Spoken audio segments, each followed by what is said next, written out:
কথাকলিকে শেষ করতে নতুন রূপে হাজির হচ্ছে প্রান্তিকের ভাই। সম্পূর্ণ জানতে হলে ভিডিওতে একটি লাইক করে দেখতে থাকো। এই তো হয়ে গেল কথা এবং এভির বিয়ে। ধুমধাম করে বিয়ের আয়োজন, ভাগ কাপড় সবটাই নিয়ম পালন হচ্ছে, কিন্তু এত আনন্দের মাঝেও যেন দুঃখ রয়ে গেল। সে আবার হাজির হতে চলেছে ভিলেন। প্রান্তিক তো জেলে রয়েছে, সে জেলে বসে বলছে, ভাই তুই এবার ওই কথাকলি এবং গুহ পরিবারকে শেষ করে দে। অর্থাৎ বোঝাই যাচ্ছে একজন লোক এন্ট্রি নিতে চলেছে, সে হবে প্রান্তিকের ভাই।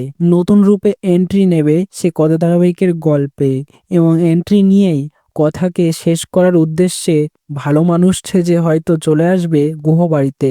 এবার সবটাই বাজিমাত করবে হয়তো কথা, কথা বুঝে ফেলবে আসলে এটা প্রান্তিকের ভাই বা অন্য কেউ। সন্দেহ করবে কথা এভি, দুইজনে মিলেই শত্রুদের বিনাশ করবে। আর এর মধ্যেই তো কথা এবং এভির ভালোবাসাটা আরো জমে উঠবে একসঙ্গে। তো প্রিয় দর্শক বন্ধুরা, কথা ধারাবাহিকের গল্প বর্তমানে তোমাদের কেমন লাগছে তাও অবশ্যই কমেন্টসে জানিয়ে এখনই সাবস্ক্রাইব করে নাও আমাদের ইউটিউব চ্যানেল। ধন্যবাদ সবাইকে।